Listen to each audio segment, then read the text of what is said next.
பஞ்சாயத்து பண்ணி கல்யாணம் பண்ணி வச்சாங்க ஒரு கவுன்சிலர் ஒருத்தர். என்னப்பா உங்கள் வீட்டில் இது மாதிரி அவருக்கு கவுன்சிலர் தான் இதுக்கு முக்கிய காரணம்.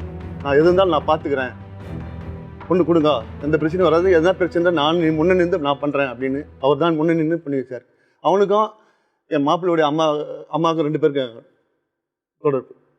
இல்லை, இந்த விஷயம்லாம் நீங்கள் சொல்கிறத நான் ஏற்றுக்க முடியாது. என்னென்னா, நீங்கள் உங்கள் பக்கம் சொல்கிறீங்க, ஒரு தப்பு நடந்துச்சுன்னா பல விஷயங்கள் நீங்கள் குற்றச்சாட்டு வைக்கலாம்.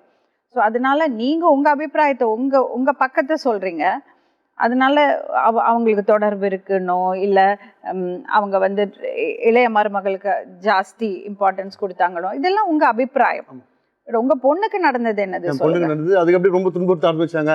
மெயின் காரணம் வரதட்சணை கொடுமை. அப்புறம் கொஞ்ச நாள் காலம் வடிச்சு காலப்போக்கில் சரியாப்படுமா. அப்புறம் என் பொண்ணுக்கு கொரோனா வந்துச்சு, அதுலேயும் மீறி தாண்டி வந்துச்சு. அப்பா குழந்தைங்கள பத்திரமா பார்த்துக்குப்பா, நான் போகிறேன் அப்படின்னு சொல்லிட்டு வந்துச்சு. குழந்தைங்கள ஸ்கூலில் சேர்த்து படிக்க வச்சுச்சு. அவனுக்கு ப்ரெஷரு, அவனுக்கு விஜயலட்சுமி ப்ரெஷர் மேலே ப்ரெஷர் கொடுத்தது மிலிட்ரிக்கு பிரச்சனை மேலே. அவன் என்ன பண்ணால் அதுக்கு ஜீவனாம்சம் போயிடுச்சு. மாதம் 20,000 இவனுக்கு 80,000 சம்பளம். ஏடிஎம் கார்டு அவங்க அப்பா கிட்ட தான் இருக்கும். எதுக்கோ பொண்ணுக்கு ஏதோ என் பொண்ணுக்கு மிச்சம் மீதி ஏதோ நான் அனுப்புவான். குழந்தைங்களும் ஓரளவுக்கு அப்படி படிக்க வச்சான். படிக்க வச்சு அந்த பொண்ணுக்கு ஜீவனாம்சம் போயிட்டு 20,000 மாதம் போயிட்டு தான். இந்த என் பொண்ணுக்கு இருக்க ரொம்ப வீக்காக போயிடுச்சு. இந்த வழியெல்லாம் 2 குழந்தைங்க, சின்ன குழந்தைங்க. அது ராவும் பகலும் ரொம்ப கஷ்டம். அந்த குழந்தைங்களை வளர்த்து ரொம்ப போராடி. பசங்க 2 சின்ன குழந்தைங்கம்மா, கேப் இல்லாமல் 2 வயசுக்கு 2 வயசுலேயே. அப்புறம் இன்னொரு குழந்தைங்க ஆயிடுச்சு.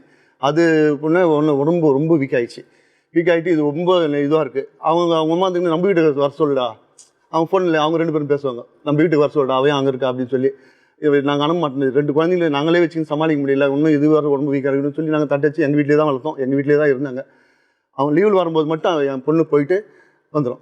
ஒரு வாட்டி ரெட் ஹில்ஸுக்கு கூட்டு போனாங்க, சென்னை ரெட் ஹில்ஸுக்கு. ஒரு வாட்டி அது மாதிரி ஒரு வாட்டி ஒரு லீவுக்கு வரும்போது ஊருக்கு தெரியக்கூடாது.